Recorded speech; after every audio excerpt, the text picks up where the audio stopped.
So no, this one probably isn't all that spooky, and I could tell the paranormal bits in just a few lines, but maybe you'll bear with me. This is an event that meant a lot to me, and I want to share it. Grow up in a small house in the suburbs. It's me, my baby sister Katie, and my parents. I love spending time with my baby sister. She's 4 years younger than me, and basically a little sponge. So I spend a lot of time teaching her about all the shit I think is cool. She thinks I'm a superhero, basically. happyfamilyphoto.png. When I'm 12, Katie dies. I don't want to go into too much detail here because it's a bad memory. But basically, it was a hit and run on our street. I take it badly. My school grades plummet. My interest in hanging out with friends goes out the window. I just can't fathom it. Why would God allow this to happen to a sweet little girl like Katie? Why would he allow it to happen to me? My faith in God dries up. By the time I was 16, I was a certified fedora-wearing atheist. Even bought a Richard Dawkins poster for my room. I know, cringe. Fast forward, I'm 20 years old. Drop out of college and move out of my parents' house. Get a job at a restaurant where I make decent tips and can afford to live alone in the city. Doing pretty good, but the bitterness never leaves me. Every year, on the anniversary of her death, her smiling face pops into my head. By that point, I had stopped visiting her grave. It was just too hard, but I always spent the day thinking about her. She was a brave kid, full of energy. My parents were happy to have me around to help look after her. She was a real handful. It was my job to keep her safe. It was my fault she died. Every year, I relived that same feeling. Fast forward a couple of years. I'm a trainer at the restaurant where I work. I get tasked with training a new guy named Walt. He's a young black kid from Mississippi, real thin, small, and soft-spoken. I think he's too shy to be a server here, but I train him as best as I can. But his first night was a total disaster, and after one weekend, management canned him. After I get off work, I find him just sitting in his car crying. Long story short, I invite him out for a burger and we get to talking. He tells me all about his situation, how he's been living with his alcoholic mother and her dickhead boyfriend, how her boyfriend convinced his mom to kick Walt out, how he's been bouncing from job to job for about a year struggling to get by, eating maybe once a day at most. Shit, I could go on, but the point is that his story really tugs at my conscience. I don't feel right just going back to my own bullshit little life after that.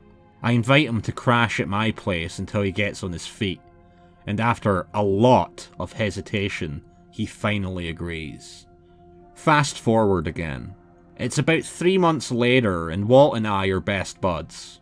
We both like movies and good food. I discovered that Walt was a great cook. He even used to set up all his ingredients in little bowls on the kitchen counter. Mise en place, or whatever. He'd arrange the bowls in a circle for good luck, he'd say. I convinced him to find a kitchen job, and he did.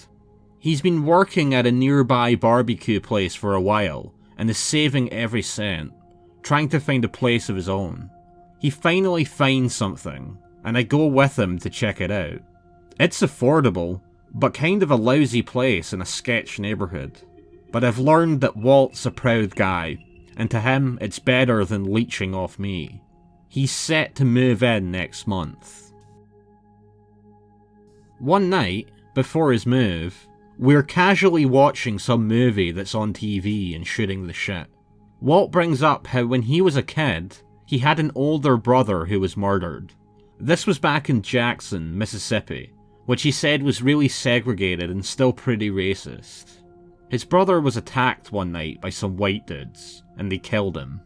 His mom never got over it, and started drinking heavily. Everything fell apart from there. Walt was just 10 years old when this happened. He felt like he always had to look out for himself from then on out. His mom treated him like shit. Her boyfriends all treated him like shit. The other kids in his neighborhood weren't any better. They called him a pussy and a fag because he was smaller than everyone else. He used to get pummeled a lot. He pauses as he's telling me this, getting choked up. This is the first time in his life that he's felt like anyone gave a shit about him, he tells me, and he wants to thank me for everything.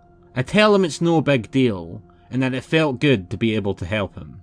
That night I'm lying in bed, and it hits me. Walt's childhood and mine are total opposites.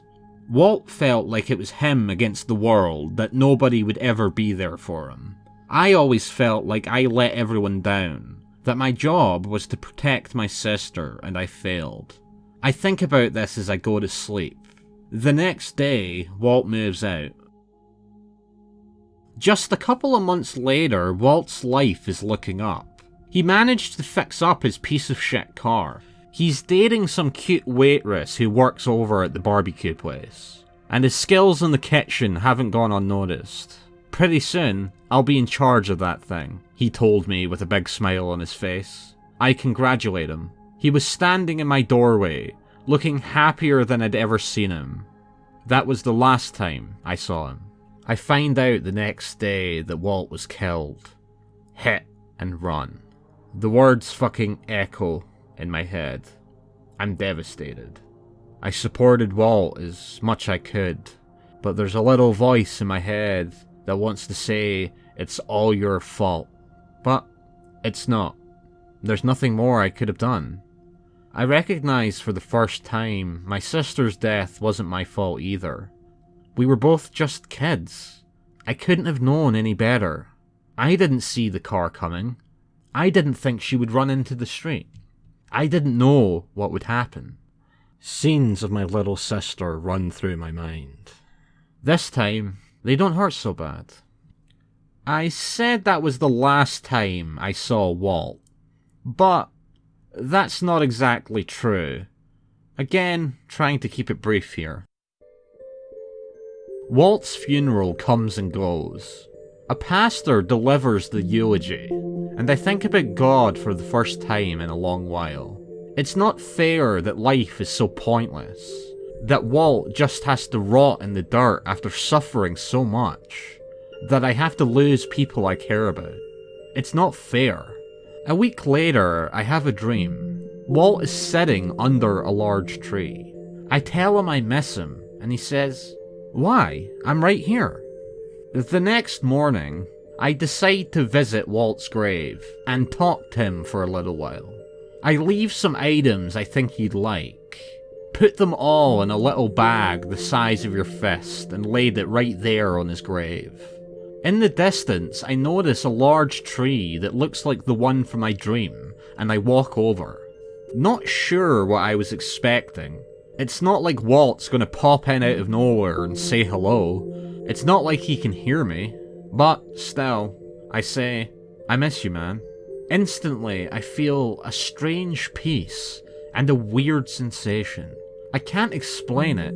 Just felt like a really intense form of goosebumps. Only pleasant.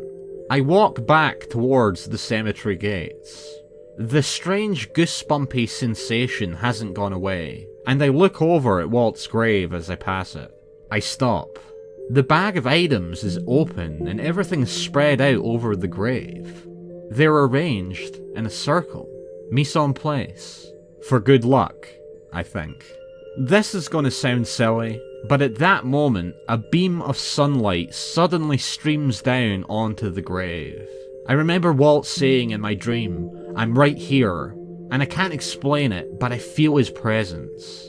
I'm kind of crying at this point. I tell Walt that I'm glad he's okay. I'm glad he's in a better place. I miss my friend. I miss my sister. But I'm starting to think there's more to life than we think.